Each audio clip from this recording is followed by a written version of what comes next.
Oh, yeah. Welcome out. This is the Remix Morning Show. Right here on Black Liberation Media. In case you didn't know, I go by the name of the Ear Doctor, coming to bring you some of that boom bap breakfast. Just us, not just me, holding the D straight from the DMV. As you can see, she goes by the name of Jackie Lukman. Yeah. It's funny how money changes the situation. Pick up the Lauryn Hill. Yeah, that's don't tempt me to say things that are going to make people angry at me. What about Lauren? A whole 2 minutes into the show. Oh man, not Lauren. You know, not Miss Late, not Miss. And you know how I am about time. Me and Lauren would be, I'd be like, come on now, stop. But you know, Like, I get Genius, but she's saving can Genius souls. be on time when I paid for tickets? Look, not me. I'm not doing it. But I'm just saying. Yeah, nah, you got a very valid point. But you know, she says she's out here saving souls, and y'all worried about her lateness. well, that's okay. I'm not going to do it. It's like, I ain't gonna start you this morning. Damn. No, Right, I'm cool. We gonna keep your blood I'm pressure. happy and I'm in a good mood. That's that's good. Lauryn Hill ain't gonna mess with that. Hey, I forecasted who was gonna win this whole World Cup with wearing this jacket right here. I told you. I mean, you know what I'm saying? Once all the African and global South teams were going, I was like, okay, bye. I don't care. Yeah, it's like done. All right. Oh, we're back to the Colonizers Cup. Okay, well. Yeah, back to that. But I did a DJ a wind down Wednesday ATL. So things started doing every Wednesday, and it rained very nicely yesterday. Got soaking wet, but you know, after I got so wet, I just started feeling good. The rain started really feeling good. You know, the last time you went out and just danced in the rain, like just let the rain fall and hit you? Too busy worrying about your hair. You act like I don't do that all the time. Oh, I don't know. I don't know. I be usually running, trying to get out of the rain, but I just accepted, like, you know what, I'm gonna get wet. And it just felt good. I've been outside, walk. If it's not raining too hard, Kamathi doesn't mind to walk in the rain, but he can't stand a bath, so take that how you will. And if I'm outside, gardening and it starts raining, I'm gonna stay out there until the rain is too much. Yeah, I love being out in the rain. Yeah. Speaking of that, when you just said the whole rain and taking a bath, black men don't really take baths like that. Like, I ain't took a bath let me not say that. But as in showers. Yeah, okay, I was about to say, just like wait a minute, the dog rain showers, and then besides a bath. He was like, wait a minute. It's something you need to go handle right now, sir. Like, what? Nah. It's pretty we don't really take baths like that. Wow. And I hear it's pretty good for you, healthy. It is. It's very relaxing. It's wonderful. And I'm not into the stuff of life. I don't really care. Because most money I will spend is the stuff that I will spend the most money on are like travel, when I have it, travel and dirt and flowers. But when I went ahead and did the thing I really didn't, I never want to do, but I really wanted to update the bathrooms Hmm. in the house, because I swear they were original to this house. Those bathrooms were from 1976. Oh So damn. Wood I paneling. spent the money and refinanced the mortgage and got some money out, and redid the bathrooms to what, like, my dream spa looking bathrooms. And I spent the money I needed to get a walk-in tub. Oh. I know you've seen the commercials for the Yeah, y'all seen them. people Fancy with the smashy. elderly, Yeah. getting gingerly into the walk-in tub. Yeah, when you get the wrong hotel room, you're like, what kind of bathtub they gave me? You're like, oh, okay, I got it. Yeah. But though they have, you can get the model with the whirlpool jets and the air Oh, jets and the lights, and see. so I got the whole thing. And let me tell Nice. you something. Nice. When life is stressful, Mm. when I've done too much in the garden, I fill that tub up, and uh the tub's capacity is bigger than the water heater. Mm. So what I do is I just let the water run. I let it fill up until the hot water runs out, and then the cold water just, mixes the water to the Yeah. correct temperature. And Yeah. I fill the tub up now before I get into it, because I can still hop up on my, Mm-hmm.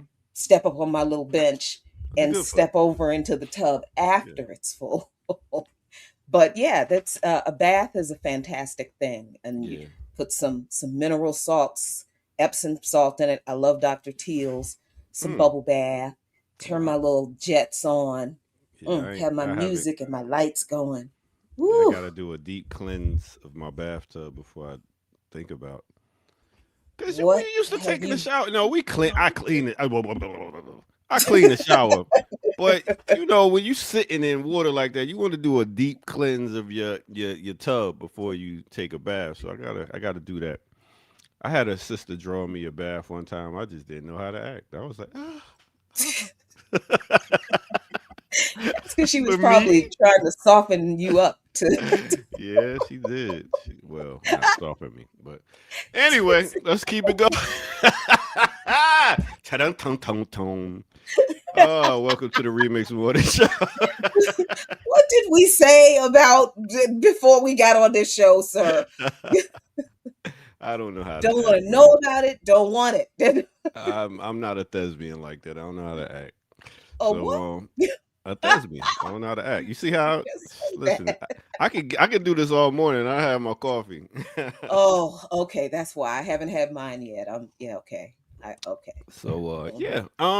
So me and you, Jackie, just like the Tony said, it's just me and you. Me and you. So we got some things going on in the world, Mm, popping off, I'm sure, as mm. usual. I guess we can I'll go ahead and go into our first break. And then Well, all right. yeah, Let's do that. is it still a little early? Ain't nothing It's else to still. talk I mean, about. it's 9 after 8. Damn, You that's it. know. No, it's That's 14 after it. 8. Yeah. Your This broke this. ass clock over there. Well, black folks in time. So Yeah. Oh, damn, you right. My clock is too fast. yeah, time is a fluid concept for the indigenous peoples of the world. So, I I always have a big thing about time. Everybody knows me and time. It's like at my birthday party, that was the main joke. Oh, he's always on time. Time, time, time, time. mhm. Whenever you tell him what time, you better be there at this time because he's going. I don't play with my time, man. That's a sacred thing to me. I'm like, I can't get I that shit yeah, back. I'm not like Maxine Waters. I can't reclaim my time. I need it. I feel that. I feel that, and I do think that if you are doing something with somebody else, Hmm. um, that if you're just kind of, I think you should respect people's time. That Yeah, I'll say that. yeah. My Now, time. I like being on time, but hmm. I know, like, Abdus was not that at all. That man drove me crazy. Oh my Like goodness. 20 minutes before we were supposed to be somewhere, he is All right. just slowly moving. I'm like, I'm in the car. be moving around like, oh, hello, Big Bird.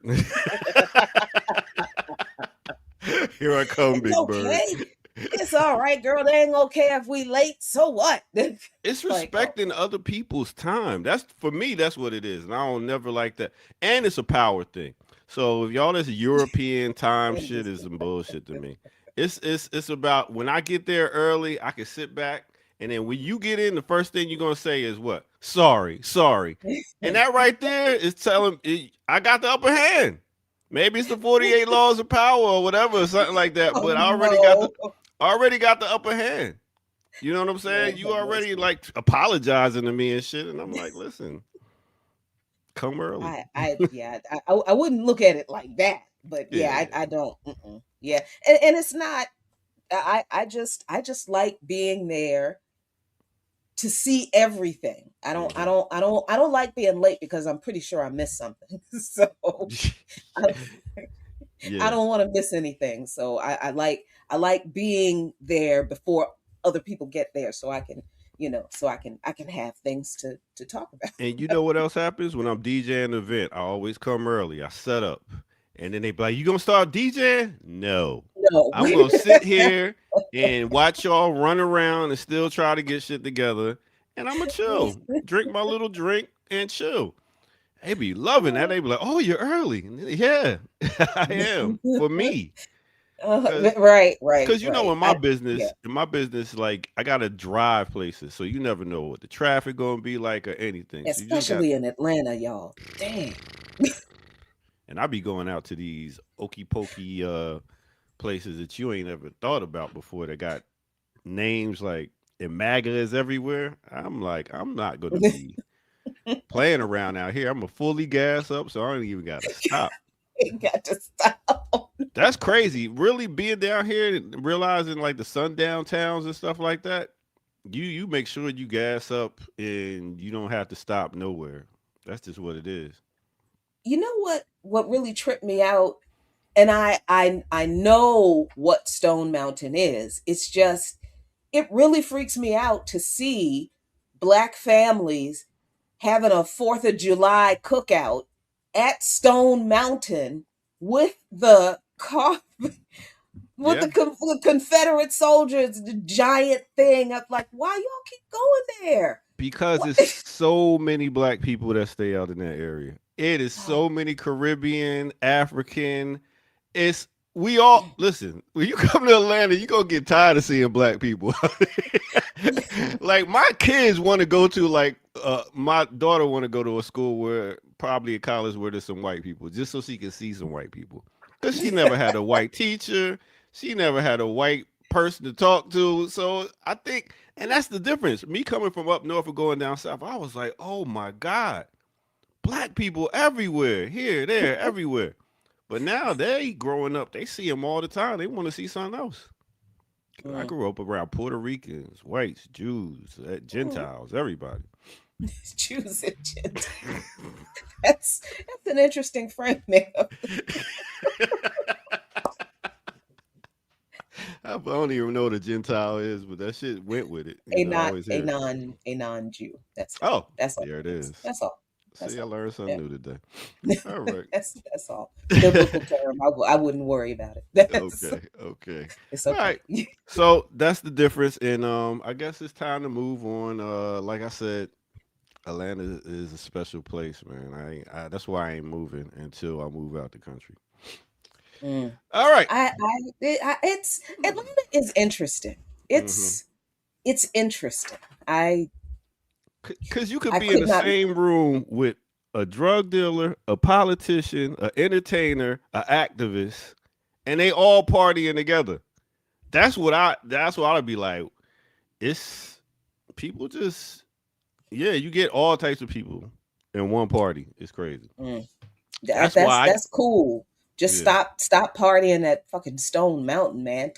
Y'all can see them. Those are the biggest Confederates on the planet. Listen, I get Like it, y'all can see them. but That we don't they're give a in fuck. every cookout picture. We Full of don't black people, it makes no sense. At least if you're gonna take a picture at Mountain, don't take a picture showing the damn Confederate. Yeah, I get I that. just I I never get that. understood. 'Cause I always took my pictures on top of the Stone Mountain, so you can just see the mountain in the air and everything. But yeah, yeah. I mean, people don't know. And that's why we're here on Black Liberation Media, right here on the Why you Remix looking Morning around Show. like you were looking for where we were? What is going on? I have to figure out what the fuck I was. Listen, sometimes I'll be like, what show am I on right now? I do so much shit. All right. Speaking of, make sure y'all tune back in at 11 for a classical breakdown as me and DJ Knots take you to down a wormhole of classical dancehall music. All right. That said, let's go ahead and take our first break right here on no other than the Remix Morning Show. Let's go. There's no place like home. With your family around you, you're never alone. Yeah, yeah. Y'all remember that song right there? That ain't the original one, because my girl Flo sang the original one. She was like, who is that singing? I know, I know. Don't get mad at me. But that was from the joint 227. As you know, we just lost a brother, the father figure of 227. We talking about Hal Williams, also known as Halroy Candace Williams. He was born around 1934, 1939. They don't know. There's something around that time. But he came straight out of Ohio, Columbus. And you might know him from being on Sanford and Sons as one of the cops known as Smitty. Also, he was on the Waltons. You know, he stood out on the Waltons. Yeah. Anyway, Private Benjamin, a bunch of different movies, but especially known for 227. He first was starting off, in Ohio, and he wound up moving to Hollywood to pursue his career. And his first on-scene uh, gig was Kung Fu. Yeah, Kung Fu. So he played in Kung Fu. Then in '75, he started doing his reoccurring role on Sanford and Son. And then after that, he went to the Waltons. Did some other acting roles here and there, like Private Benjamin. Y'all remember Private Benjamin? Crazy. So he did that, and then he did 227, and that's where he really did his thing right there. And then after that, a bunch of different movies, Guess Who, The Rookie, stuff like that. But the good thing is, he was married twice, had 3 children, and he died from natural causes at his home in California, July 15th. So big up to Hal Williams, and big up to all our sitcom fathers and actors that, did their thing and showed us how a good father, working hard father can be. All right, with that said, let's get back to it right here on the Remix Morning Show.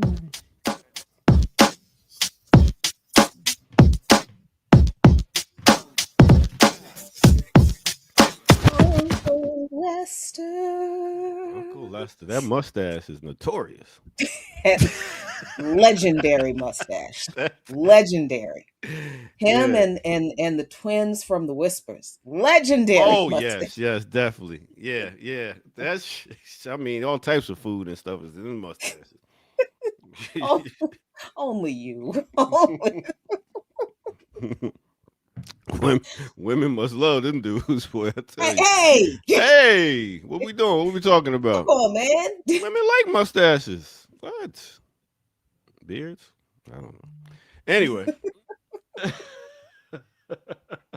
So yeah, that's pretty much what's going on. Big up to 227. And then later on our next break, I got a little I'm gonna tell you my top 5 sitcom dads. Huh. Yeah. Black dads. Black dads. I mean, Okay. I'm not gonna Because bring it up because it might be exactly 5 though. I'm not gonna bring up the Keatons. Okay, thank you. Because Yeah. God, If y'all don't know who the Keatons are, those that was Michael J. Fox. What was the name of that show? Uh family ties. Family Ties. You know what I'm Yes. saying? Wow. Yes. And this little boy was was was a Republican who he Oh was a yeah. young Republican who would talk to a who is it? Was it Nixon or Reagan that he would talk to Oh, all the it time? was like Reagan. I think it was Yeah, he Reagan. had a picture of Ronald Reagan like in his bedroom that he would talk Yes. to. He would and see Yes. Now, look at. I didn't think it was funny then, and looking back on it now, I don't see how anybody could think it's funny now. He was a hell of a Republican. He was like, he showed us the like, yo, listen. I'm about this money. I'm about Yeah, yep, yep. conservatism, all that. I was like, okay, Michael J. Fox. Now you see Made what jokes out of not using tax money to give people health care. I ain't even gonna say. See how karma is. That's not nice. All right. That's not nice. It's That's not. not It's not. That's why I ain't say it. that, Uh, what are we talking? put that coffee cup down. There's something else in it. Let's throw it right out the window because we are I was going wrong. I was thinking about getting that mushroom coffee. I'm gonna see how that tastes. I heard it tastes like dirt, but dirt don't hurt. All right. I can't take that. I want to try it, but I can't. All right. Yeah. So let's go ahead and slap this map and see what we All can right. come up with.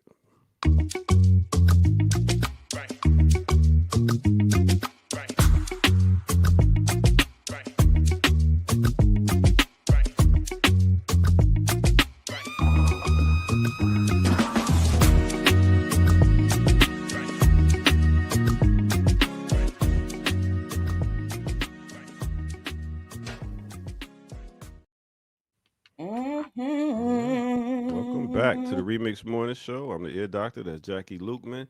Hit that like button, subscribe, and thank y'all for coming in and rocking out with us on this beautiful July 23rd day. We almost out of Good July already, grief. y'all.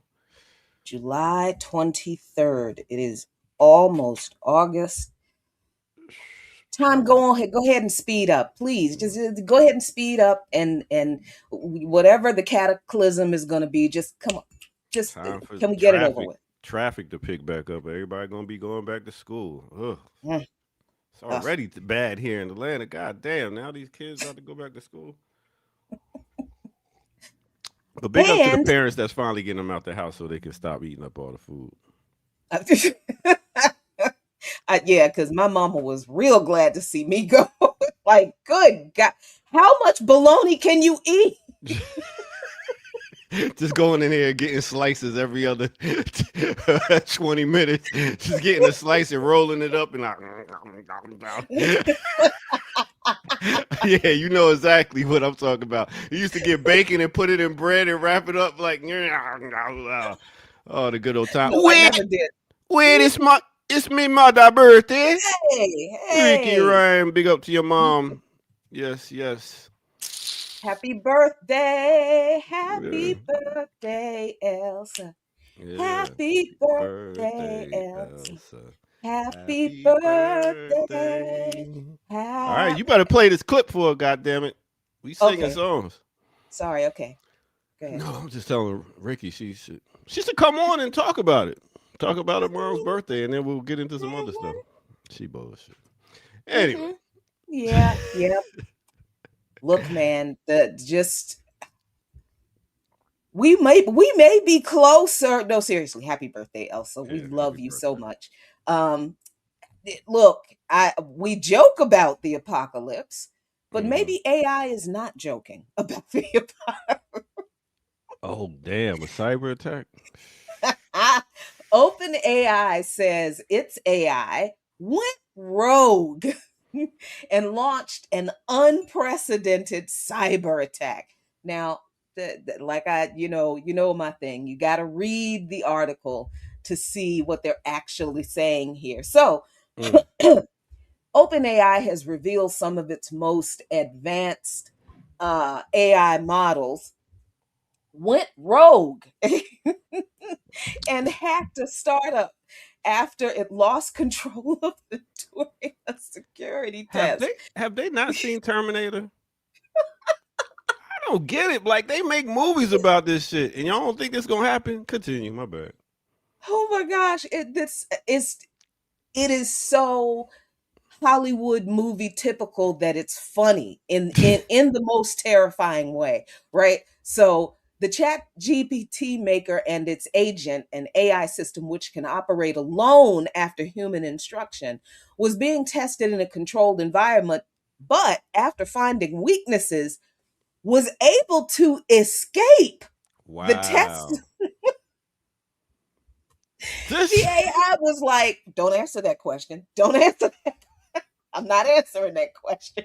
I don't think we got much to fear from AI right now because I think people are seeing it. They seeing cars just riding around in a circle in uh, what was that shit that happened like last month here in Atlanta? Cars just riding around in a Yeah, circle. This thing yeah, but happening, and they gonna realize we can't give all this power to AI and just yeah, continue. My bad. I mean that, and that was the Waymo driverless Yeah. rideshare cars. Whatever. And again, look, these headlines, these journalists use particular words to convey a particular sentiment.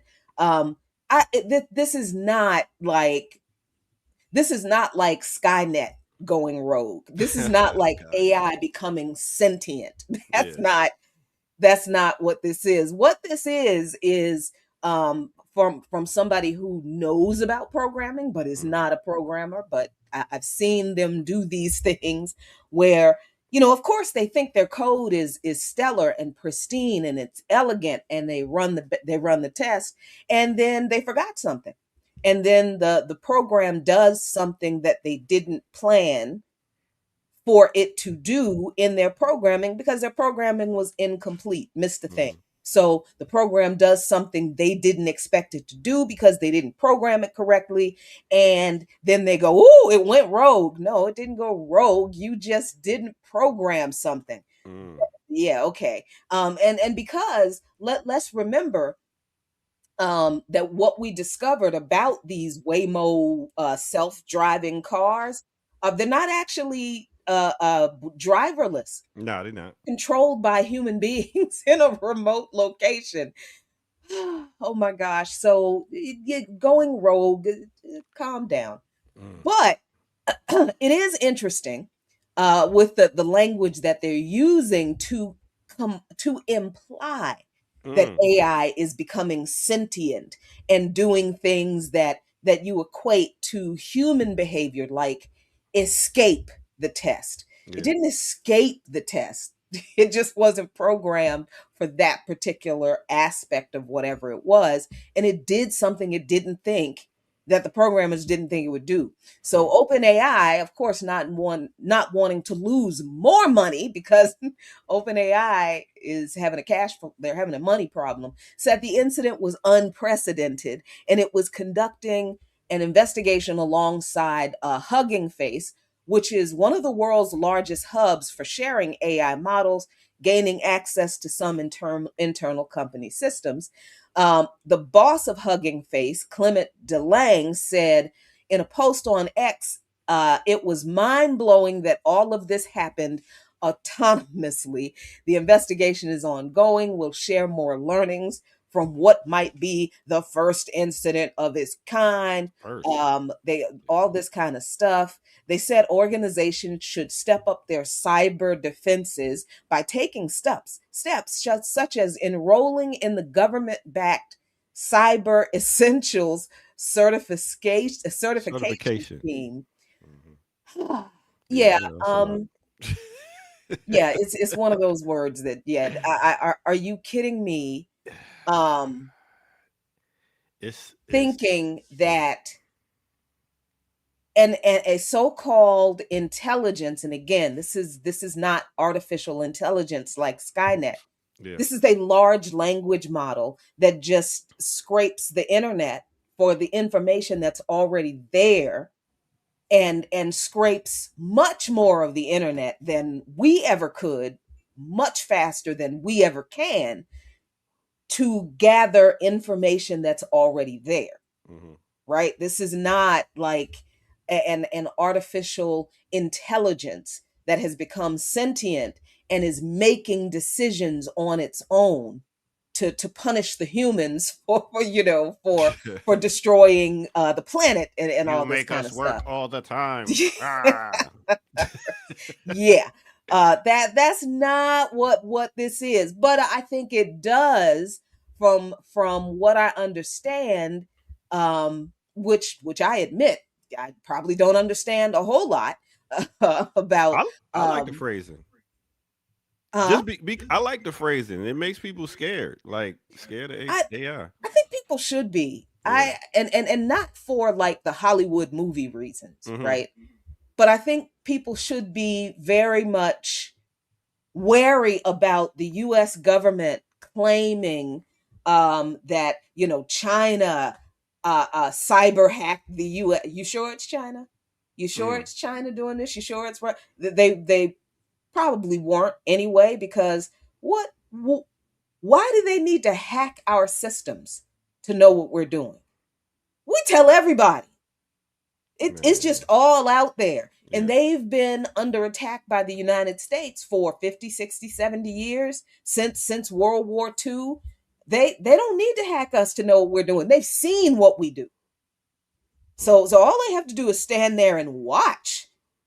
Like, come on. And anyway, China is a technologically advanced country. Why the hell do they need to hack this backward ass backwater for? What? I'm Come sure on it's now. somebody in every country that hacks. You can't blame a I mean, whole okay, continent. sure, but come on Cause, now. You 'cause knew damn well you still that gonna want to get some China money. was not, especially for military systems. What do they need to know about U.S. military when they are more advanced than? Yeah, I can Come see. on, Yeah, I see more in the hacking on some money shit, on some you know. that over military stuff.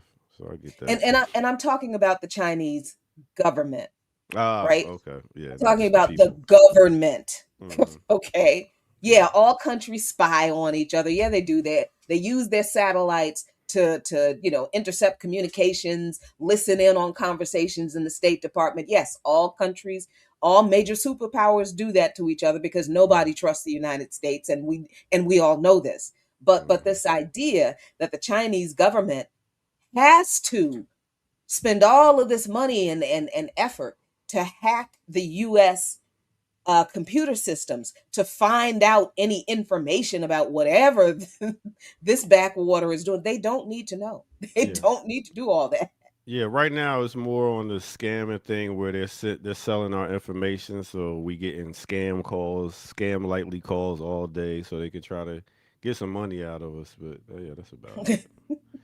You know. And people believe what they want, but this is a story that just showed that an internal system hacked itself, Mm. hacked another internal system. So as always, whatever these people claim about other countries, the call is always coming from inside the house. Mm. It is always coming from inside the house. So, look, like I said, China doesn't need to hack. The Chinese government doesn't need to hack the US to do the things that the US claims it's doing, because the US always claims that China and Russia are hacking the US government's systems to steal American intelligence, American technological what is it called, intellectual property. Mm. That's the claim the US government has always been making about China in regard Uh, to hacking. mm. That China is doing it to steal US technology. I am saying that China doesn't need to steal US technology because China is already far advanced.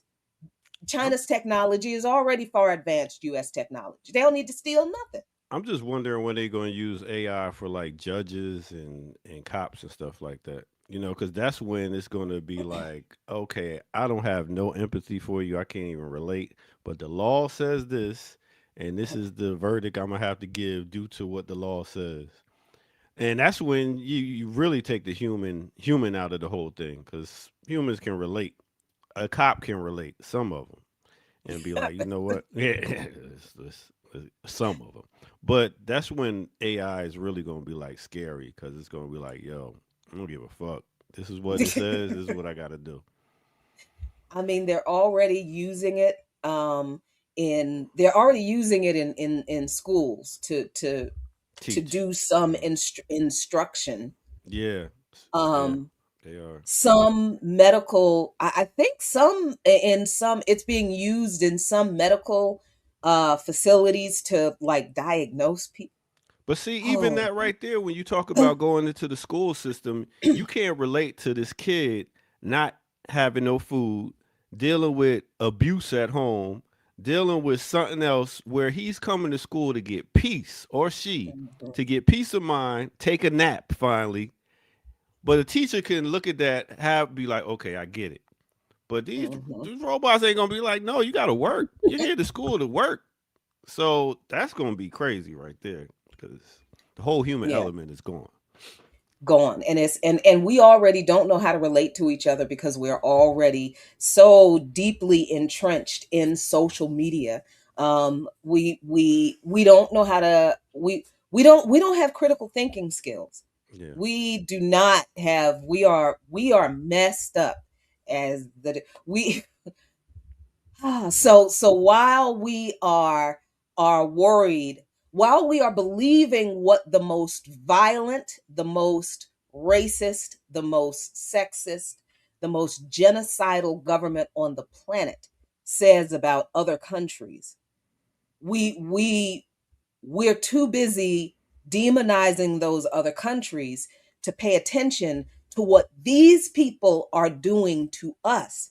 Every accusation they make about another country is really an admission of what they're doing. Like this definitely.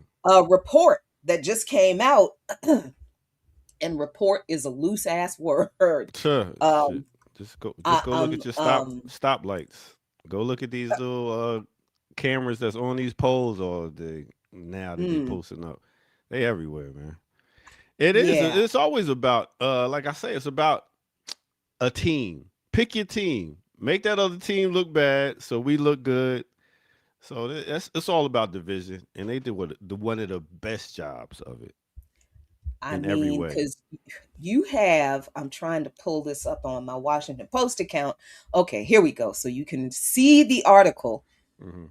Now I have read half of the report, but look, this is why I say the things I do about other countries not needing to do other countries listen in on US diplomatic conversations the same way the US listens in on theirs. Absolutely. Hmm. Absolutely, because they don't trust the US, and they have to. They Mm. know they have to. The US listens in on their conversation to steal their stuff, Yeah, and to intercept what they're doing for their people in their countries. These other countries have to. yeah. Everybody does it on a certain level. Yeah, they I mean they have to. Look at the world the imperialists have built. I mean, Other countries have to spy on these people. I Spy came out in like the '60s, so I mean they've been doing this. Because these people have been lying ever since they've existed. Hmm. But as again, as I said, the reason the US gives for China doing these things and Russia is to steal advanced American intellectual property. And no, that's bullshit, cuz Hmm. China's technology far outpaces US technology. And the US cannot catch up with China. So I'm think about it however you want. I really don't care at this point because that's not even the issue. Anyway, this Yeah. report, this is what people are missing. We're sitting here arguing about why Stay out the chat. China does the thing or not, and China ain't done nothing to nobody. Mm. But here we have the Secretary of State, Hmm. Marco Rubio, and he's getting off on his decades long wet dream of destroying Cuba. He has issued his State Department has issued this 100-page report, um, basically trying to justify and solidify this Antifa is a far left violent terrorist organization type of thing that they've roped. So more trash Yeah, thrown. So more trash thrown on the name, so we can come steal your oil resources. Got it. Continue. basically, everything, the whole report is Cuba is the center of anti-American communism and has been for the past 65 years, just completely lies, just lies. So this report, authored by a little what's his name, little Marco. A little Marco. He's issued a report this past Monday alleging a multi-decade Cuban influence campaign in the United States has had remarkable success in infiltrating the highest reaches of the U.S. government, backing left-wing terrorism on American soil, Wow. and turning America against itself. That's what's in the one. The 100-page report released by the State Department entitled Cuba, the Capital of 21st Century Communism, summarized decades of Cold War-era subversion plots by the impoverished Caribbean island that coincided with years of unsuccessful covert U.S. efforts to decapitate its communist government. The Washington Post almost got it right, almost, but they intentionally made sure they didn't.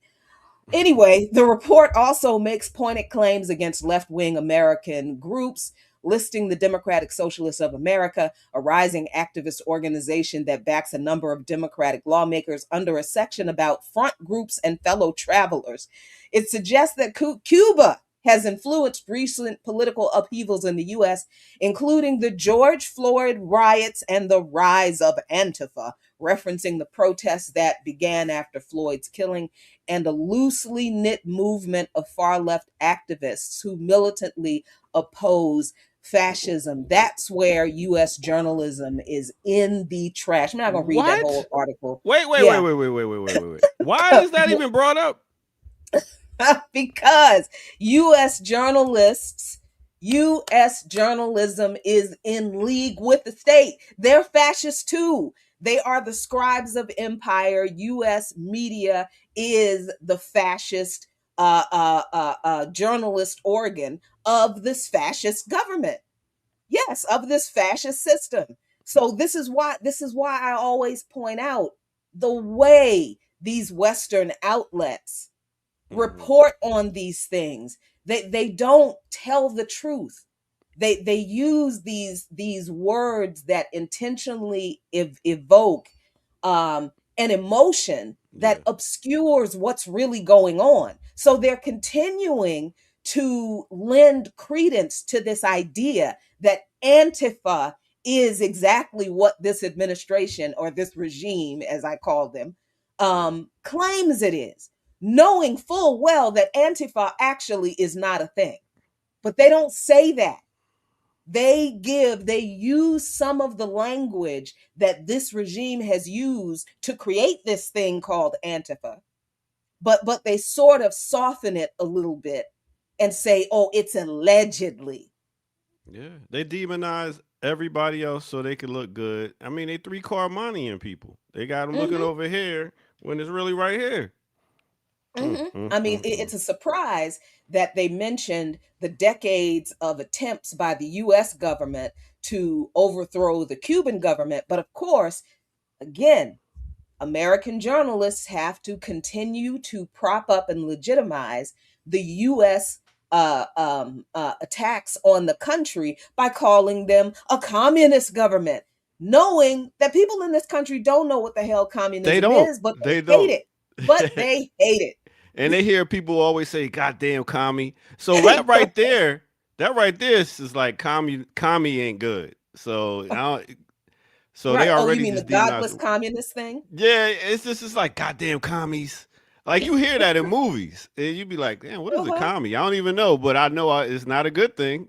Right. But it's crazy. And so, you know, I have to remind myself that for people who don't pay attention, who are not political analysts, who don't enjoy reading articles about politics and studying politics and commentating on, for people who don't know the history of Cuba and their role in the anti-colonial, anti-imperialist struggles of people on the continent of Africa, here in the United States and in other countries in the global South, along with Russia and China, most people in this country don't know They don't. about the history of these anti-imperialist countries in supporting anti-colonial struggles that our people waged. And when you read this report and you see Marco Rubio saying that Cuba has been the linchpin in decades of violent left wing activity, that's what he's talking about. Yeah. He is calling the anti colonial struggles on the continent of Africa and in the global south, in the Americas, that Cuba and the other anti imperialist countries supported with material support and more. That's what he's talking about. That's the left wing violence Marco Rubio is talking about. And he knows what he's saying. Oh, He definitely. is absolutely demonizing the anti-colonial struggles that Thomas Sankara, Amilcar Cabral, Mekti Ben Barka, Winnie Mandela, all that. Mhm. He knows that he is demonizing those liberation struggles that Cuba and these other anti-imperialist countries supported. Yeah. So this is not just, a revision of history. This really is showing you what these people have always wanted to do, and it's revenge. Yeah. It's team America. It's it's This it's team mis colonizers. teen colonizers, and it's miseducating us so that we believe that your shit don't stink, that everything y'all did now was to help us, and people out there are trying to bring us back to a time where y'all had freedom. I Mhm. mean, I got a friend from Suriname. I did not know anything. This education system here sucks. I didn't even know I didn't know where Suriname was. I didn't even know it was a place. If I did, I would have learned about the Maroon colonies. I would have learned about the Maroons in Jamaica, Haiti, all these different things. But we're not taught anything about, now, peep this, South America.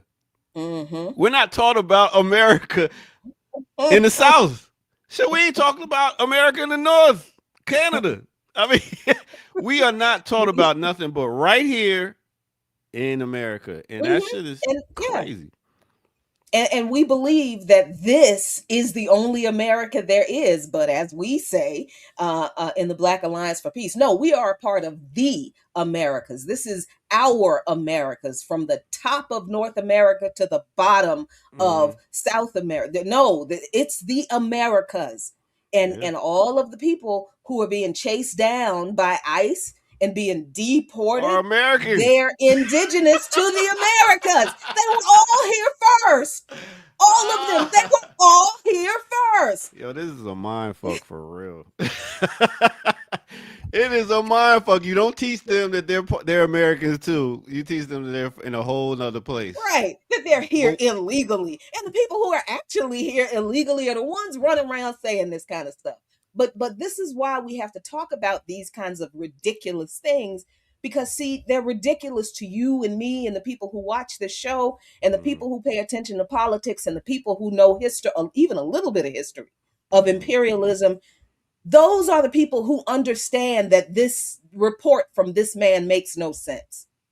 But when we understand that most people in this country are deeply uneducated, undereducated, have very low level of literacy, not just that people cannot like mechanically read, but people cannot understand what they do read. mm, They can't analyze it. They can't determine the fact from truth, from lies. They can't. They can't tell. They don't know the importance of context when something is taken out of They can't even. That those are critical thinking skills that most Americans don't have. mm. So when most Americans hear about something like this on the news, that's all they're gonna listen to. They're Yeah. not gonna actually read the report because people don't like to read. Because they People feel don't like read. and then they feel like the newscaster is telling you the truth. Google is telling you the truth. Mm-hmm. Mm-hmm. So it's like Mm-hmm. they know this. They're the intellects. So we gotta listen to them. Right. So then of the people who do read the report, they don't know what the hell they do not know that that report is a bunch of bullshit. It's dangerous bullshit, but it's bullshit. But then the biggest thing is what a lot of people say is, what the fuck that got to do with me? I got bills. I don't care about what's going on over there. And that's the whole And thing. They flood you with all this shit going on over here. And mhm. you like, listen, I got to get out of this hole. Y'all talking about a whole nother hole. You don't want me to out of And here. that's what, and honestly, look, I understand that those of us who are in the know politically, yeah, we Mhm. don't take Marco Rubio seriously. We know that man is a fucking clown and a liar, but he has power. You see, he has power to do things to other people without their consent. They can't, they have a hard time stopping him. He has the power of the entire US military at his disposal. Mhm. See, that is what this report is about. It is about manufacturing consent, and not consent that's based on truth, facts, or fairness or Mhm. law. Consent to be fascist, consent to unleash the machinery of fascism that they've already unleashed on Iran, that they've already unleashed through Israel on Palestine and Lebanon. Now they want to truly unleash that on us. And I mean for real, full deployment of whatever domestic sources, resources that they call law enforcement Mhm. right here, It's because they on. know people don't care. They know people are like, "Ugh, why should I care about Cuba? Yeah. And Why it's should I on. care about Cuba? I can't pay my bills." Yeah. And it's ongoing misleading propaganda that continues to make them have the white gloves on. Hmm. Good So job. while we I are, mean, they're doing a bang up job of they're it. doing a They've been doing it for fantastic job. years. Like, They're doing a fantastic yeah. job because, I mean, we get distracted by the totally wrong things. Hmm. And look, with all this going on, dear God, yeah, I need a distraction every once in a while, but we can't ignore what these people are about to do, because we've already seen what they've done, and they're Yeah. not going to stop.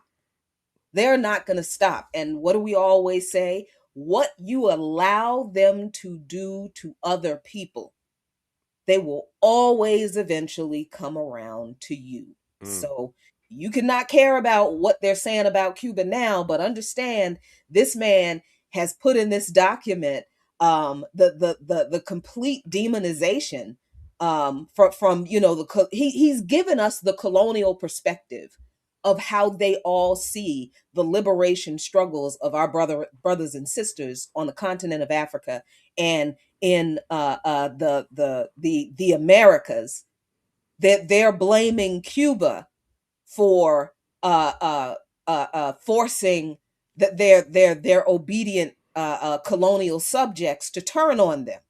So these Hmm. people have always hated these liberation struggles, and they've always wanted to completely wipe them from the memory of history so they can Rewrite it. recolonize for Yeah. real Yeah. these places. And we are sitting here worried about arguing about whether whether whether China spies up. Man, please, China ain't done nothing to nobody that I need to say nothing else about. Yeah. So, Focus on the one here that's got us believing this, that, and the third.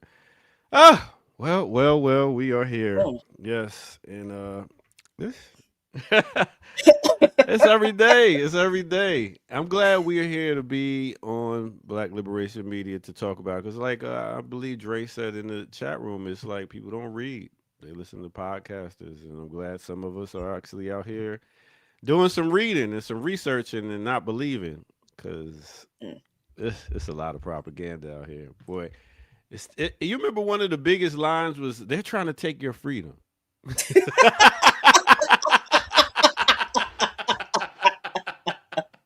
And then they go bomb. Then they go bomb some poor, underdeveloped, dusty backwater in For that in oil. for Yeah. their oil and And minerals. then I'm like, well, how the hell did my freedom get over there?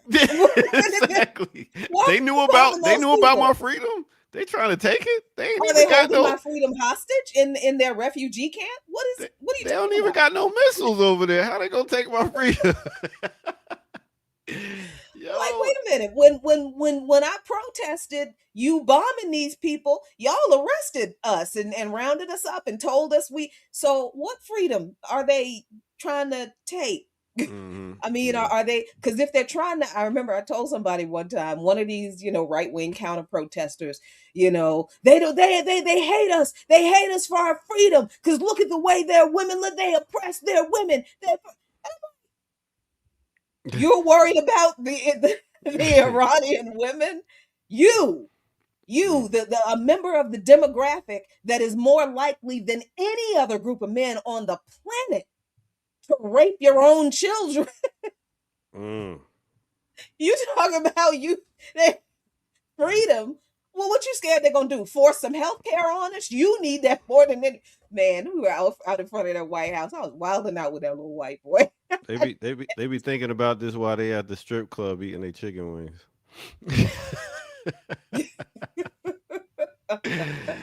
Just like, yeah, that'll be a good one. Strip, Oh boy. more money. That just But yeah, so I'm hearing we could take a break in a second, but yeah, Argentina is I'm hearing that they're trying to look good, as in they're not racist and stuff, so we could possibly pull up something on their rewriting of history. You know yeah. what I'm saying? Okay. Yeah. Yeah. Yeah, they're Let's do that because I'm annoyed at that whole discourse. Like, y'all, oh my goodness. All right, let's take a break. Argentina is not exceptionally racist. Nah, not at all. Not at all. We like when Negroes come play on our football team. All right. Well, not really, but if they can score, Yeah, they really don't. They really don't know. They really do not know. they do a paper bag, a brown paper bag thing before you get on the team. Anyway, Remix Morning Show, y'all. We're gonna take a quick break and come right back with some more. Let's go.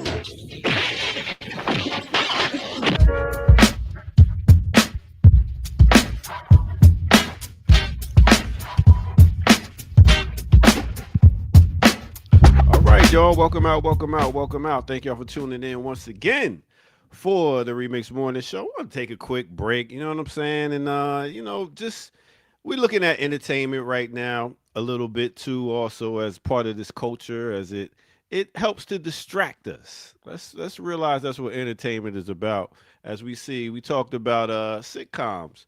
Hal Williams, he just passed as one of those father figures that we looked at and be like, yo, that's a pretty good dad right there. So I wanted to give my top 5 dads in black sitcoms, as you can see.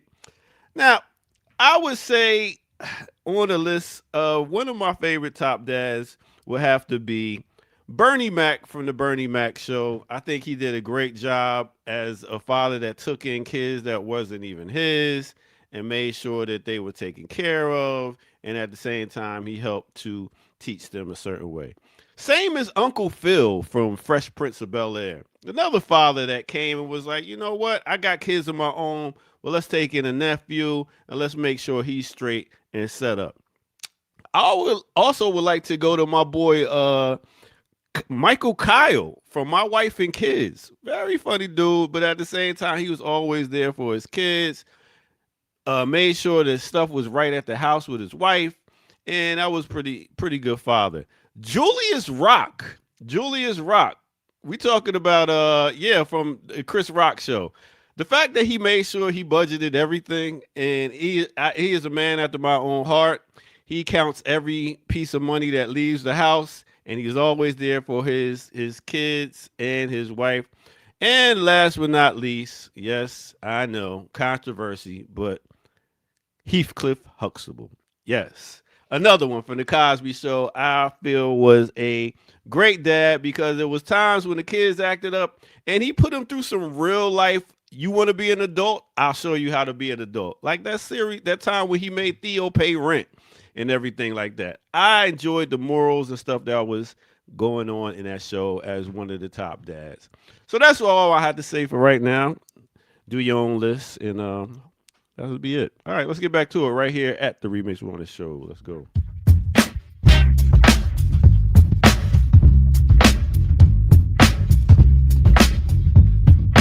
Hmm. Mm. I was gonna say Fred Sanford, but he was always trying to get over. He was teaching Lamont the wrong things. I don't think he was. No, Shit. He was always yes, he trying to get was. over. He was trying to get Lamont killed by those women. But Oh but my you know, I was gonna say, and yeah, you know the whole Bill Cosby yeah, and yeah, Dr. yeah. Huxtable teaching his kids how to be bougie is what he was doing. But anyway, um, I was thinking I was gonna say, what about Rock? But I forget that they didn't have children. Nah, that's He what I was wasn't. thinking too. It's a good Yeah, he show. wasn't. Yeah, he wasn't a father. He they got married later in life. Hmm. Those two, and he didn't have children, so he wasn't a father. That's Yeah. dang. But what about his dad though? He was always complaining. Well, you know, Rock, I didn't think that you should do that, and you should go get your brother and help him out.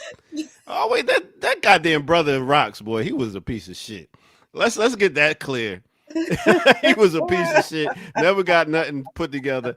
I like Blackish too. Blackish was good for me. I like that show too. I But enjoyed it.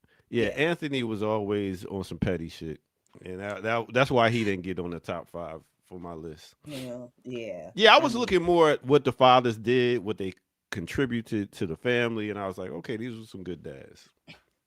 Oh, all right. I Yeah, did I'm not not like gonna Family argue Matters. about. I didn't like I Family did Matters not. because he was a cop. Am I wrong? I was like, fuck him. I didn't like it because it was just goofy to me. I didn't. I Yeah, it did not was like goofy. Family Matters. Yeah, it was I goofy. never got it. I never got into that show or um Meet the Browns or whatever the Hmm. all of those Tyler Perry comedies. After a while, I was like, please, I can't take no more. I Yeah, I can't couldn't take watch any none of more that. That was of this straight coonery. terrible writing. It's Yeah. just- The worst writing. I was like, and that's a oh, big thing for me. Like, I love good writing. That's why I love like what's your girl that do Scandal and all these shows like that? mm, um, S- uh, good Kerry writing though. Washington. Nah, not Carrie Washington. She's the Oh, the writer actress. Shonda Rhimes. Shonda Rhimes. Yeah, I Hmm. like her writing. I like how she did How to Get Away with Murder and stuff like that. I did. Yeah. I did enjoy that show. That Yeah. was a pretty good show. I Yeah, good liked it. I writing. mean, because who doesn't want to know? Yes, I love shows. I love mysteries. I love mysteries, law shows. I just started watching the show Reasonable Doubt. It's pretty good too. That's pretty good. Yeah, That's pretty good. Sister Fine Yeah. in it too. But I continue. What we I, got I talking about? Huh? have no insight into I, that part of the no. Okay. sometimes. Anyway, Argentina.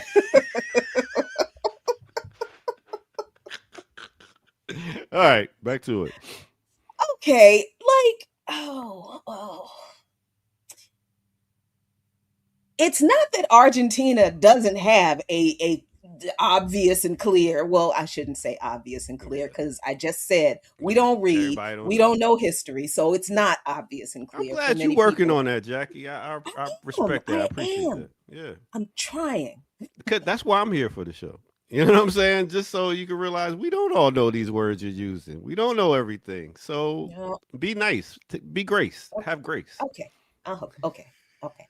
So, I mean, yes, that they have a history. That all global South countries were colonized by Europeans. Basically, most of them were. So, in that regard, the history of colonialism and neocolonialism, absolutely yes, a part of Argentinian history.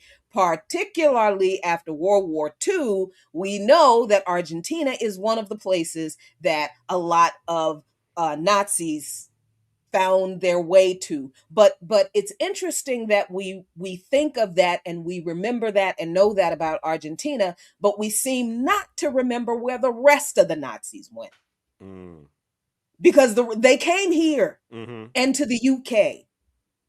So if you're gonna talk about Argentina's history of racism and their current, whatever you think their current racism is today, and again, for those of you who like to argue with me, I'm not saying that there is no racism in Argentina. Um my position is that every country that has been colonized by Europeans Mm, has a legacy to this day of racial discrimination, because that's where it came from, mm, right? I do think that is largely true. yeah.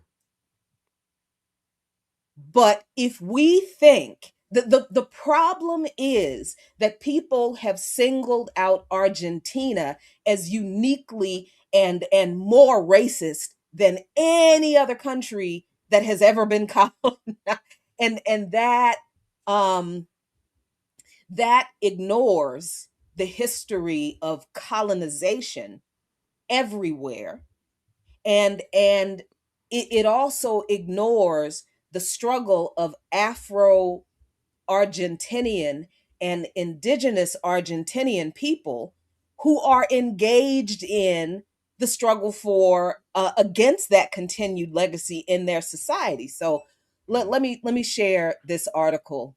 Because we um we weren't taught anything about Argentina in school. I I knew mean, nothing about Argentina until this World Cup thing. To be straight up. no, when I was in high school, I had a really good social studies and history teachers. And they taught us about World War II. High school is where I learned that it was the Soviet Red Army Mm, and China that largely defeated the fascists in World War II, and that the United States, the UK, and Argentina were three of the major countries, and Germany, three of, believe it or not, three of the four of the major countries that reabsorbed because all of the Nazis weren't. Where'd they go? Where'd the entire Nazi army go? The ones that mm. survived the war, where'd they go? Ricky said South Florida. Some of them did, along with the anti-commie Cubans, the former plantation owners and their grandchildren, who went to Miami during the revolution because they didn't want to give up their plantations and their slaves, Hmm. right? And the same anti-communist Venezuelans who are in Cuba, who are happy that Maduro has been kidnapped and is being held hostage by the United States. These are the same groups of people now, and they are all products of settler colonialism and Western imperialism, all of them. So the focus on Argentina as a uniquely racist country is off, because this is not about Argentina alone. We're talking about the legacy of colonialism. And when we talk about the legacy of colonialism, then we're talking about not just Argentina having issues of continuing, racial discrimination that were introduced through colonialism. We're talking about the global South. We're talking about the United States, right? So that is an issue. But then again, it leaves out the Black people and the indigenous people in Argentina who Hmm. are speaking out and saying the same thing. This is from Buenos Aires Herald, and I don't know the character of this article. I don't of this outlet. Hmm. Could be right wing. I don't know. I just saw this article, read it, and I thought, you know what? This is a valid perspective. So Hmm. let's see what Good they Lord, have to can say. you read that? Okay. Yeah, I can. enlarge that. Is it big enough for y'all? You better. I mean, I hope you can read it. I can't see that. So it No. says Black Argentines, anti racism activists, and Black expatriates living in Argentina have pushed back against claims of widespread racism that circulated online during the 2026 FIFA World Cup, arguing that the country was cast as the tournament's villain in an increasingly polarized debate. The backlash reached a peak on Monday when U.S. actor Samuel L. Jackson shared an Instagram post urging Black people not to support Argentina in the World Cup. Mm. Of all of the things that he could use his platform to speak out about, Mm. not Black people should support Palestine. Not Black people should support Gaza. Not Black people should support Sudan, Yemen, the AES, IAT. But who we But this shouldn't is what support. he did with his platform. Yeah. He said, Argentina has historically been one of, if not the most racist countries in the world. If you are a Black person cheering for Argentina, this is what you look like to me, the post read. It was accompanied by an image of Jackson's character from Django Unchained wearing an Argentina national team jersey. That was a good one. The stupidest. That was good. Jackson's character in the film, Stephen, is the senior enslaved man fiercely loyal to his owner, Calvin Yeah. Candy, a brutal plantation owner in 1850s Mississippi. How can you call a country racist if you've never visited? Asked Angolan comedian and influencer Ari Balanga, who has lived in Argentina for the past decade, in a TikTok response to Jackson's post. Before speaking about another country, you've got to look at your own country. Mm. Don't generalize, Balanga said. People here are free, so I want to invite you, Samuel, to meet a true Argentine, not rumors about Argentines. Mm. And this is Ari Banga. Mm-hmm. Let's see. Let me go through some of this. Since the World Cup began in June, social media has been flooded with posts describing Argentina as a racist country, often pointing to the national team's lack of Black players. Many users claimed Argentina was the only team in the tournament without Black players, and this is why. Oh my God, that's just not even true. And all you needed to have was eyes to see that it wasn't true, because several other national teams, Paraguay, Mexico, Uzbekistan, South Korea, Bosnia, and Czechia, also fielded squads without Black players. So Argentina was not the only team without Black players. Argentina and most of those countries do, however, include brown players and others with indigenous or African ancestry. Activists in Argentina noted. In the eyes of many Americans and Europeans, the absence of phenotypically visible Black people on the national teams seems to be enough to label a country racist. Argentine anti-racist organization Identidad Marron, or Brown Identity, which advocates for indigenous people and Argentines of indigenous descent.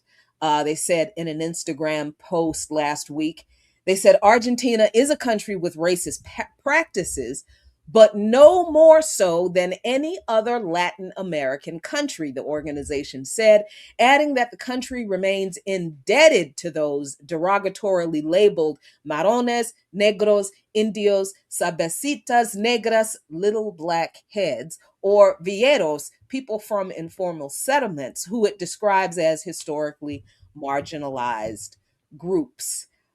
Oh, This is yeah. more. This is more of the 3-card money. This is more of the look that way and get mad at them and don't look at what we're doing. This is what we've been talking about the whole show. Pretty much. And they do go into some of the racist history of colonialism that every country that has ever been colonized has gone through. A Black Argentine from Cordoba province, who now lives in New York, lamented Samuel L. Jackson's post in a video saying that there's an ongoing hate campaign against Argentina. She has also posted videos challenging the claims that Argentina got rid of its Black population. She explains that many enslaved Africans brought to Buenos Aires died during the War of Independence and other 19th century conflicts, as well as epidemics such as the yellow fever outbreak, which disproportionately affected poorer neighborhoods where many Afro-Argentines lived. At the same time, she notes that Argentina never developed a plantation economy based on cotton or sugar, unlike countries such as the United States or Brazil, where slavery remained central to economic production. Mm-hmm. She points to Argentina's 1813 Freedom of Wombs law, which declared that children born to enslaved women would be legally free and prohibited the importation of enslaved people. What country has never had such a law? Guess, take a wild guess. We're in it. At the time, around 1/3 of Buenos Aires' roughly 40,000 residents were African or Afro-descendant. Slavery was formally abolished nationwide with the 1853 Constitution. So did Black Argentines disappear? No, that's a lie. Gerbaldo said over time, Afro-Argentines increasingly married people from different backgrounds. They were no longer considered a different racial category, and they became more integrated into society. Also, massive European immigration changed the country's general dynamic, reducing the percentage of Afro descendants in Argentina, not eliminating them. Please, let's stop comparing what Black people look like in the US versus Argentina, she added. The US had like 100 more years of segregation after slavery formally ended. In Argentina, that never existed. So it was easier for Black people to integrate it into society. And that's why everyone got mixed. Now, that's one person's perspective, but some of that history is true. They talk about the Spanish conquest here, and they talk about how there is the continued struggle for, again, fighting against that colonial legacy of racism that every former colonial colony or every country that had been colonized does still struggle against. But the problem with this whole argument is singling out Argentina as uniquely the most and the worst racist country in the world, while not recognizing that the United States itself should never have been allowed to host the games in the first place, because it is the granddaddy, the foundation, blueprint, template for fascist colonization. All that. So all of the fascists that everybody's like, oh, all the fascists went to Argentina. The fascists were inspired by the United States. Yeah. And the fascists are also in different parts of America, the Midwest, South, all types of places here. But it's back to that, look over there and blame them, get mad at them, the distraction. Mm-hmm. You got somebody to be mad at right now. So go get mad at them, and while we do our little war games over here on the other side of the planet, y'all be mad at them. And again, these kinds of takes from people in the United States who literally know nothing about the people who live in these countries.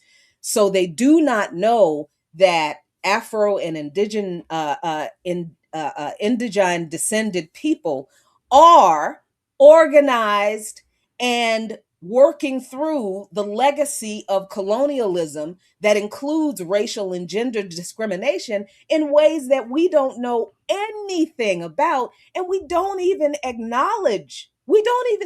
Like, this whole conversation about Argentina absolutely leaves out the Afro-descended Argentines, who are, I just showed you, are themselves saying, yeah, there are people who practice racism in this country. Yes, we still struggle with some racist behavior and even some racism in the government. Yes, we do, but we don't struggle from it anymore. It's not a worse problem here than it is everywhere else, where colonizers came and colonized, including the settler colony you live in, Samuel Jackson.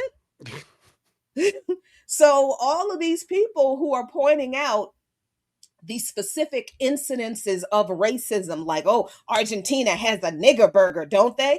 Okay, and so don't the United States. It's called the Whopper. I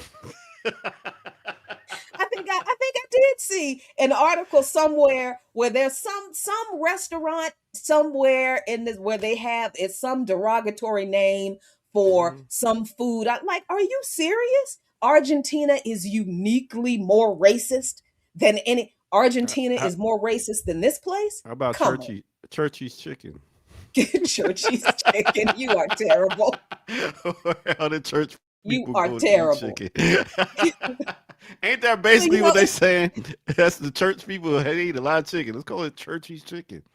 I'm just saying.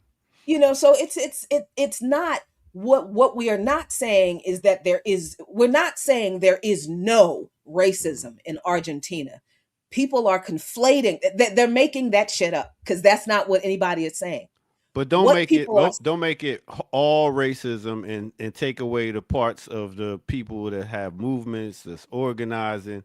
So then you don't even want to fuck with them. You like, oh, they're all racist. So now I'm not going right. to do no research. I'm just going to believe they're racist, and I'm not going to find out what they're dealing with. The people that's really, organizing. So good Mhm. job. And before you even do that in relation to another country, how about you get activated with the people in this country who are fighting this very thing in this country? Mm-hmm. Because where does this stuff come from? It comes from settler colonization. So if Samuel Jackson was upset about Argentina, black folks cheering for Argentina, then why isn't he upset about the United States being as racist as it is and being the prototype for global fascism? Like, what are you saying? Yeah, Oh, he getting these checks from these sports people. Like for football, he's doing voiceovers for football, and that's the whole thing of the whole team thing. The whole sports. Sports is something that'll make you claim a whole country, a whole state, all this stuff. We are this team, and fuck that team over there. So it makes you clamor on to America, like, yo, this is our team. This is us. This is our way of life. And people over there ain't doing right. Let's talk about them because they not our team. More oh please. division. These motherfuckers is good. They good. I'm just It's looking at how they work this whole system and divide everybody and make it distract you with this, that, and the third while they play the whole magician. It's crazy, but mm, it's good. Good I work. mean, I just it's just interesting to me. It's really interesting to me how what celebrities decide when they decide to say something about a real problem, what they actually say, and what, like, that this was the World Cup was the perfect opportunity to raise the contradictions of the hypocrisy of the United States. It was, and that I wasn't done. just It and wasn't he done. he missed he swung and missed wide. Yeah. Just He could have stood on that, but this is easier ugh. because So we got to see them in the stands doing monkey stuff and stuff like that. It's like, oh, really? They're out racist. They're really coming out, but it's been out racist in this country for the longest. Like police brutality, sundown towns, all this shit been going on for the longest. What y'all worried about? how see this is people actually think that them seeing Argentinian fans saying and doing racist things to black players at this World Cup is like the first time that has ever happened in any World Cup match. Y'all people have never watched football because Mm. you don't understand England. Oh, Okay? You don't they'll understand fuck some of around and those throw people. bananas out the stands. Like Yes, let's this is keep it what's a going hundred. on. This is why we cannot say things like a country is uniquely racist. Mm-hmm. Uniquely racist how? Uniquely racist how? How? How are Argentinian fans uniquely racist in the way they call black players names while they're on the pitch when we have seen football team fans in other countries, in European countries, doing the exact same thing for decades. And like Ear Doctor said, literally throwing banana peels Bananas. on the fields. Yeah.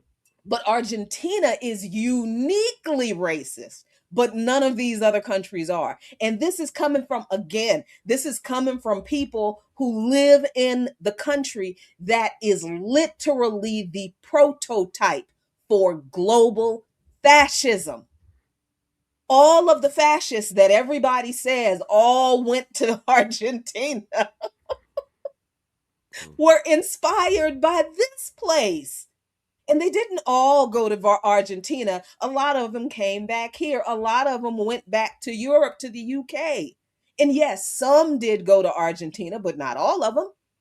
So I just like, man, we it doesn't matter what you say to some people, that they are still, and that is just something that you just got to get used to. It just you just got to let people stay exactly where they are. Because you drive yourself crazy trying to make sure that everybody gets it, because everybody doesn't want to get it. And you're just going to have to, I'm just going to have to leave them where they are, not Yeah. having it. That's NDI says some people don't want to be free. That's just mm, what it is. That's what it is. All right. Well, mm. I guess we could take a quick break and then go into some another story. Welcome out, y'all. This is the Remix Morning Show. We deal with a bunch of things from sitcoms to Argentina to health to wealth and knowledge of self. So, like that. All right. So we're gonna go ahead and take a quick break right here on no other than the Remix Morning Show. So let's go. Well, well,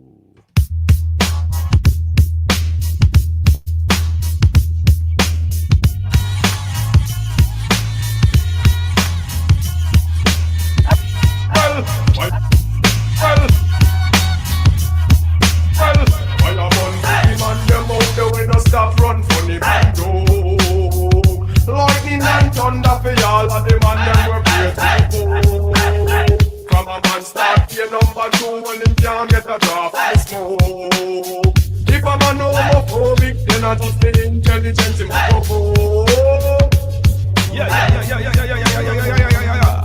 Here we go, right here on the Remix Morning Show. Remix on the remix. It's your man Ear Doctor in your ear. Let's go. Come on. From a man a bad man and him a flex like a dan when him deserve to fail. Cause we no respect no man where you kill innocent through him the back okay. All right, let me take you to a time and place. Let me take you back to the year of 2000. We talk about my man Baby Sham. Yes, off his album Wow, the Story. The name of that song is called The Mask. Mix over some It Ain't Hard to Tell by Nas. Alright, hit that like button, subscribe if you're new to the channel, go to patreon.com, become a member over there, get footage that's rare, donate where, as you can see at the bottom of the screen, blkliberationmedia.org. Please show your love, go ahead and repost this on your social media and let them know this is where y'all should be coming to get some real live commentary on what's going on in this world. All right, with that said, let's get back to it. You know how we do it right here on the Remix Morning Show. Let's go. Magnetize me, scanning while you're planning ways to sabotage me.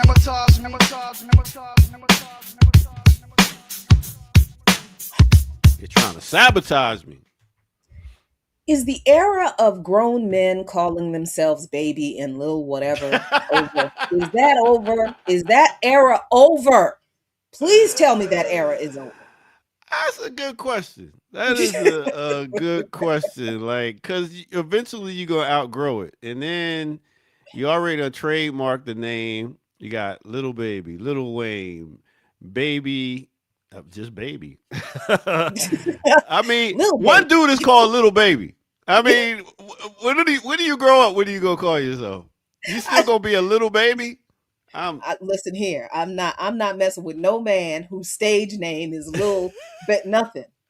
Nuh-uh. Oh no, I go out with no, nope, no, no, thank you. That is a good question right there. Just, I have to just raise that. And y'all heard a little reggae right there. Make sure y'all come back at 11 as Me and DJ Knox rock out some dancehall classics. So come back for Hmm. that. Yeah. I can safely whine up Yeah. against the wall in my own house. It ain't the same. It ain't the same with somebody behind you doing like this. It's Yeah. perfect. It's perfect with nobody behind me. It is absolutely perfect. Do you know how much I don't want to fit? Anyway, Yeah. let's Bring it back. Bring it back. Here we trying go. to trying to make my daddy proud. Hey, I'm sure he is. What's your dad? What's your pop's name? My daddy's name is Cleophas Franklin Malone No, the no. second. That's right. That's right. My daddy got a country ass name. Oh my My god. brother, his daddy was named Cleophas, Ah. Cleophas Franklin Malone. My daddy is Cleophas Franklin Malone Jr. Oh, you got My one of those. brother is Cleophas Franklin Malone the third. You got one of And those thank God I African. ain't had no child because I was going to be forced to do it if it was a boy. You got a long ass African American name. You got like three middle names. God damn. Pick up to all the Cleophases out there and people that still naming their kids Cleophas. I mean, we got Armani's, we got Porsches, we got, Oh no. Mm-mm. no, not Hey, no Cleophas though. And pick up to if all the he had, Brendas out there. oh my God, you, if he had had his way, if my dad had had his way, I would have been named Bernita. Yeah, yeah. Wow. And my mother, Either Nita Bernita. and she always says that she was trying to go to sleep because she always used to joke that I actually didn't have a name for 2 days because she slept as soon as she saw that I was all right. I had all my fingers and toes and my lungs were good, and she's like, I turned over and went to sleep because I was tired and I went to sleep. So you didn't get named for 2 days. Chat room, let us know where middle names even came from. Why do we get middle names? That's a good question. Yeah, I right. never, I Where did that never even? thought that. Yeah, Huh. why we even got middle names? You know, a friend of my mom and dad gave me my middle name. It's like, why the fuck? Why y'all like this dude that much that he could give me a middle name? What is your middle name? Whoa. Why are you gonna talk about it, but you're not gonna? Do your Ah, research. Do your research. But you know what? I'll let you know this. My dad, my sister, and my mom almost have the same initials, RLB. So uh-huh. we're all got those same initials. I Yeah, see. yeah. So Okay. just leave it at that. I don't know why they did that, but Mm. my son's But middle yeah, name is Samurai. is what? Samurai. Oh, hmm that's kind of dope. His name is Romani Samurai. I was like, boy, you better use that name. And he's a Ooh. chef. I was like, son, I set you up. I set you Oh, up. that's dope. I was like, I set you up for greatness, bruh. I That's got some you in. spiritual parent insight. Yeah. I was like, listen, you gonna be somebody. And that's the whole thing behind names. I think as from African tradition, your name had a meaning. And that's why a lot of us, once we got knowledge of self and learned about our history, was like, oh, let me pick a name now. So I can, Mhm. and even for me, Unaka, West African means to enlighten. I was like, I'm gonna make sure that I'm a light. I'm gonna be here to, enlighten people, and that's what I'm doing. I'm living up to my name. So I there we think go. so. There we Yeah. go. Yeah, my mom named me after, well, not after, but she and her cousin were in the hospital having a baby on the same day. Mm. So I have a cousin named Jacqueline Michelle, and I am named Jacqueline Michelle because my Mm. mother heard my father's idea about my name, and she was like, you know what? I woke up just in time because I asked my cousin, "Oh, what do you had a girl too? What are you naming your girl?" And I don't know. I just. So they were talking back and forth, and they settled on naming both their daughters Jacqueline Michelle, Mm. and that's how we had. That's how I got named. Hmm. Look at that. Look at that. My daughter's name is Shine Bright as the Moon, Kamaria. So big up to my kids. She got a job. Shine bright as the moon. I didn't hear half of what you said. What? No, I said my daughter's name is Kamaria, which means shine bright like the moon. Oh, So her job is to, she's an all A student and she's shining bright. nice. And Very she's nice. very respectful and says pardon me and stuff like that. I'm like, look at you. Oh, well, Somebody raised you okay. right. I Anyway, think you're a good dad. I appreciate that. I think it looks I'm like intentional you're a about good it. dad. I'm intentional about it because I don't like when black men get the you ain't a good dad, you ain't there for your kids, blah blah blah. Even if you're not in the same home with them, I talk to my kids like every other day. But, Mhm. give them some space. They at a certain age where you don't got to talk to them every day. They got friends and Yeah, shit. I gotta yeah. ask her, are you busy today? Can we hang out? It's like fuck. But anyway, That's nice. yeah. That's nice. All right, what Does else she we got? always say no at this point? Well, she, nah, she actually really likes to hang out with me because we go do fun stuff. Her favorite thing is to go thrift shopping, so I'll take her Oh, thrift shopping. Yeah, and it nice. doesn't hurt the pocket, so it's always a great time. No, it doesn't. It does not. As a matter of fact, anybody want this half rack in this house? I'm, Because, I'm just not a fan of wearing other people's DNA on my body. That's just me. well, if you wash the clothes, you're not. Well, What is going on? What are you well, doing with the clothes from the I thrift shop? mean, I feel like it gets inwoven in the material. What do I know? I All think you right. got a little bit of new. I think you got a little bit of OCD going on there. A little bit of new nigga bootsiness.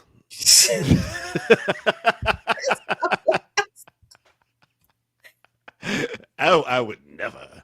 Yeah, That's nah. not. I done That's caught me some nice stuff out the thrift store. I ain't gonna hold you, but certainly not it what was I like a meant. vest and a jacket, so it won't touch my skin. Can't let Okay, everything touch your skin. you just seem to have a lot of concerns I about. spent good money on my bed sheets too because I got to Well, sleep on no, them. It's touching my skin, so yeah, now I'm with you on yeah, yeah, some quality bed yeah. sheets because there's nothing worse Thread count got to be than, right. oh my God, have have you tried to sleep on a cheap bed sheet Oh in yeah, between with the pills? All, oh my God, I remember back in the day I had some satin sheets. I don't know how the hell I survived that era. Sweating like a mug. No, nothing able to breathe. My whole body was like, God damn, I can't breathe. But it was sexy. It was red satin sheets. I was on my. Let me stop. Anyway, what else we got?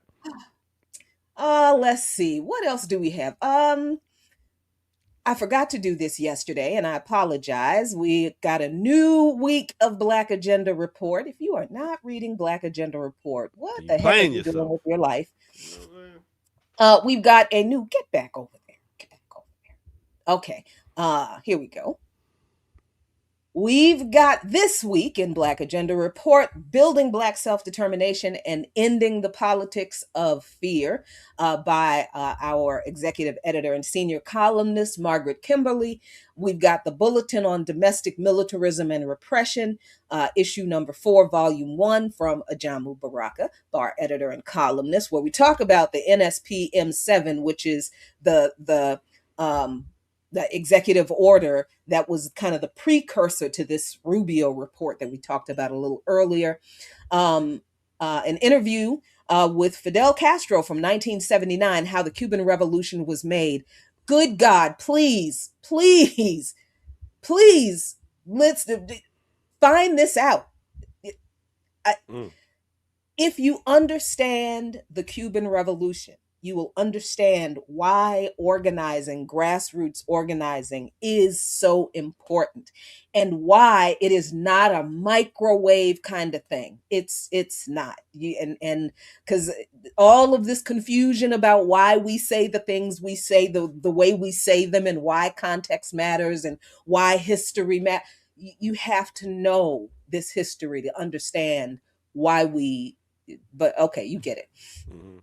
Anthony Carifa Rogers Wright. Marco Rubio presents a clear and present threat to global climate liberation. So why is the U.S. climate movement ignoring him?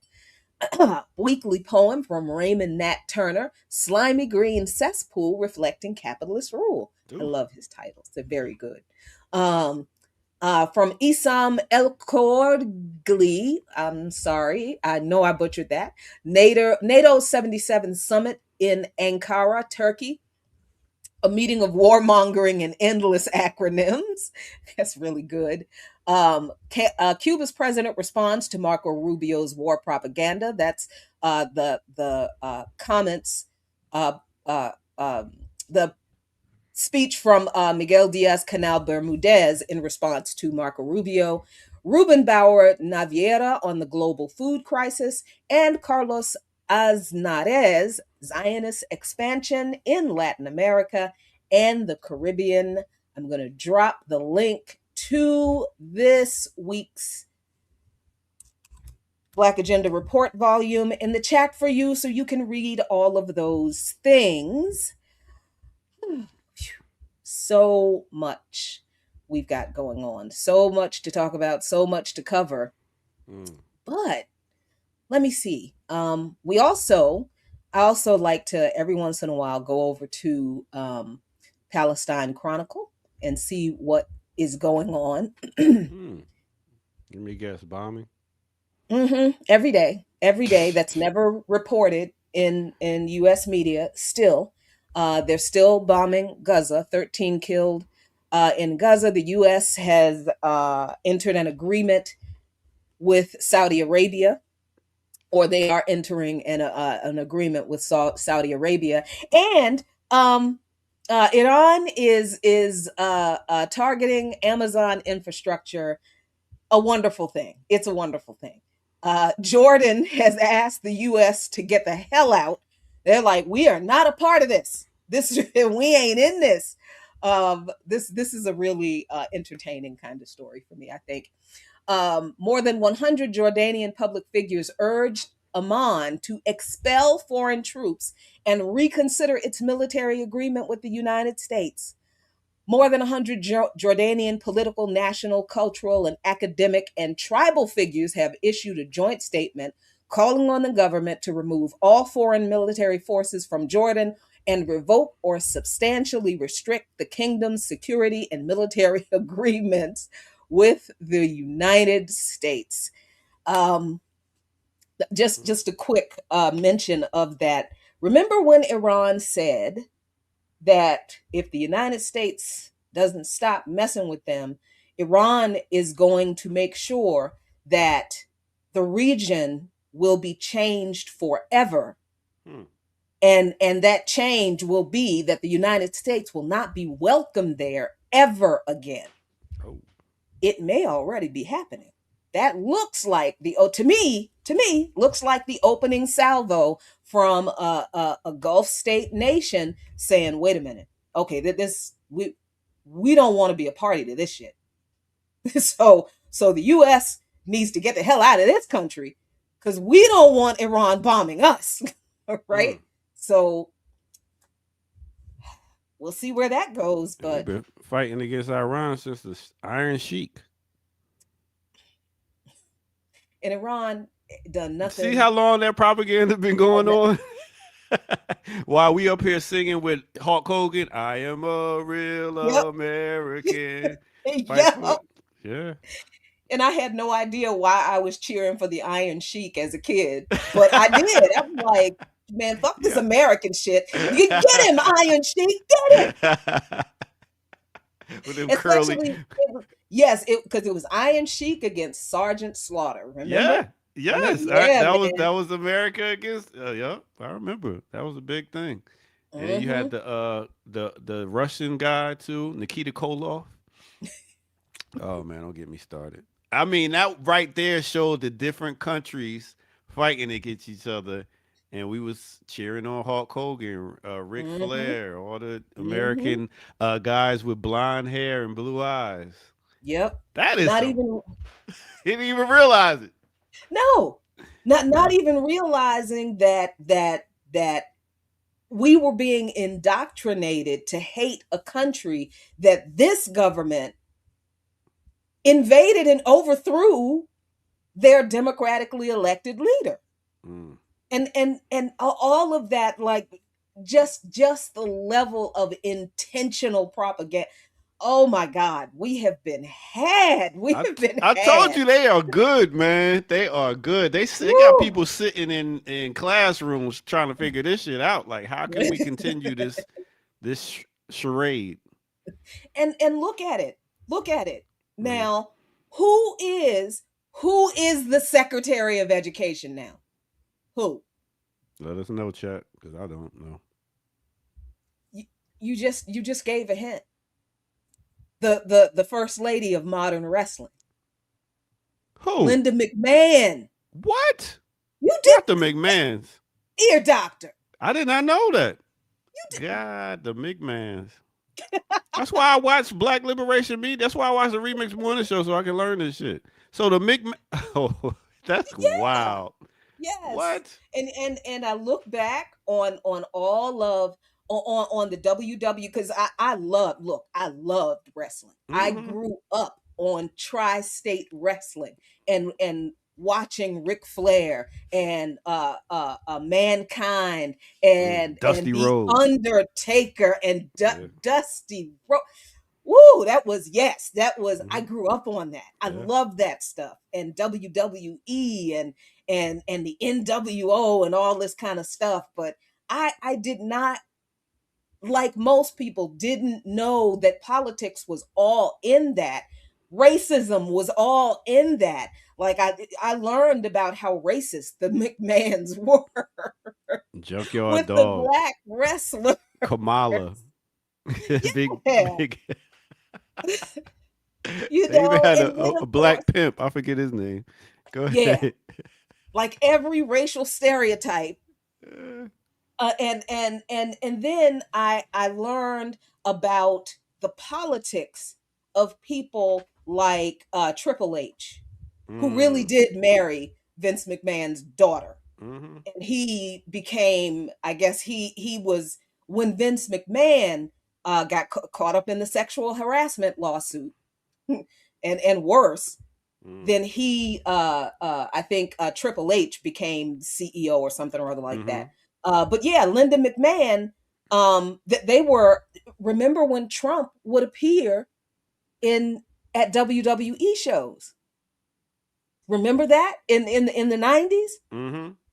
And now you got Linda McMahon as the Secretary of Education. This is How, the Sway? whole time.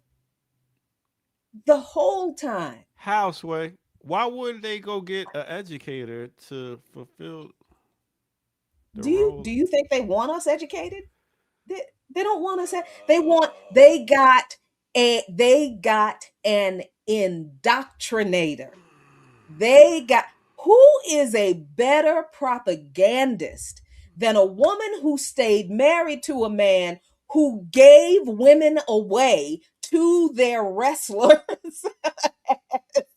as a part of their contract Damn. and who sexually harassed a bunch of women, and she was a part of the act, Yeah. the act. That her daddy said to do. And they got the master propagandist. They couldn't get Vince McMahon because he's under all this legal stuff, Yeah. but they got the next best thing. Wow. And the whole time they're making these Jackie, connections. I'm They're leaving. making these, I can't. whatever they can do. He didn't gave up.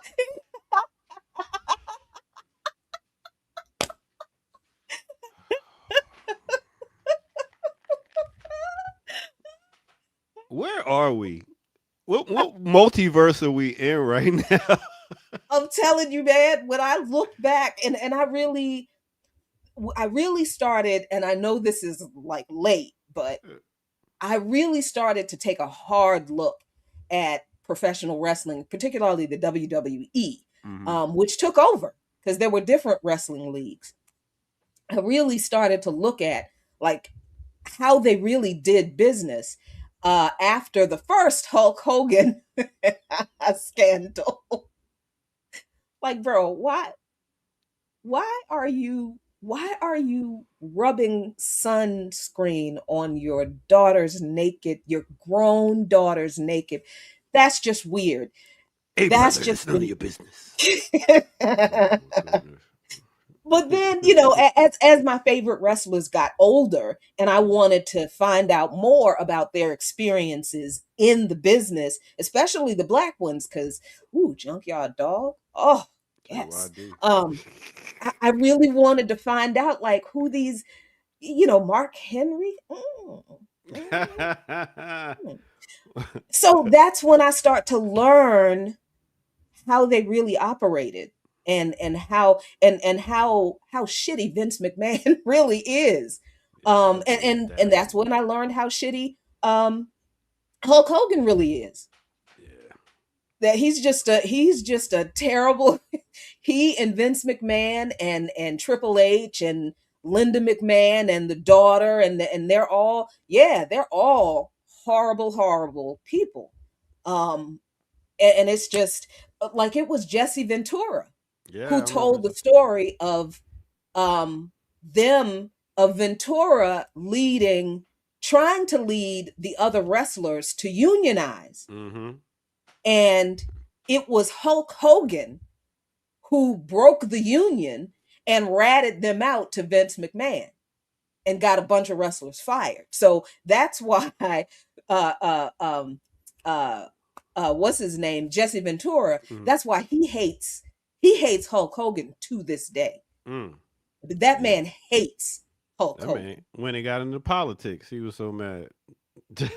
Yeah. Jesse Ventura. So I mean that's so when you look at American politics today and you see who is involved in, they've been playing the long game I keep telling people they've been playing the long game. Mhm. They have been playing the long game and they have been indoctrinating us and laughing all the way to the bank. I think that's what the show today was about. Propaganda, indoctrination, pick a team, and they're doing a hell of a job making sure that we're divided as a people. So, what are we going to do with that information, y'all? Organize?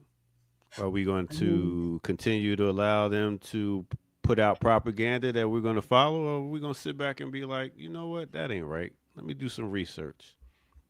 Are we just going to be comfortable with this is what it is? This is how it's going to be. No need to struggle. No need to fight. I don't know. So we about to wrap this show up. What for the people who don't know what we got coming up on Darker Than Blue? I am going to I think talk about Red Scare 3.0 that we are Mhm. in, and explain to people that not only is this not new, it's using the exact same language and pretty much the same tactics as the last Red Scares, which is why this history is important, and we should know it. So I'm going to talk about it because that's what I do. Okay, and Friday hopefully at we 5 o'clock. all right. Hopefully get some more in the garden videos from Jackie. Yes, We yes, need that. I We am. need that. We I, need to see some positive stuff. Some positivity, some happiness of grounding, putting your feet in the dirt and enjoying the good things in life. Oh, oh, you know, oh, tell me. I can get an OnlyFans from just putting my You feet in the damn dirt, sure can. I and I believe I I could get can it. I can probably make some. I'm gonna try that. I might get an OnlyFans DJing with my shirt off. No comment. And going back to bedding, fellas, make sure make sure you got some silk pillowcases for the ladies when they come over.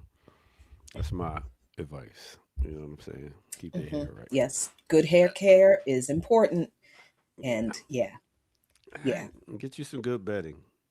Oh, please get the Egyptian cotton. Get the Egyptian cotton cooling sheets. Just go ahead and Ooh. spend the money. And Just don't go ahead wear and spend. any clothes when you get into bed. Take a shower, get into Mhm. bed, and just Slide on in there. Yep. Mhm. it's the greatest. Just don't try to break in my crib at night. I'm gonna have to throw my robe on before I beat your ass. All right, old Grease, good looking for sending in $5. Don't give me hope. Hawkeye and Avenger Endgame. Okay, we got you. We'll take it.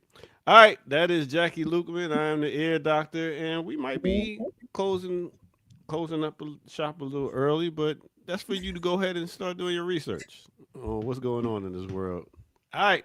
This is the Remix Morning Show. This is Black Liberation Media. Thank y'all. Organize so we can rise. That is what we do right here. Peace out, y'all. Have a great one.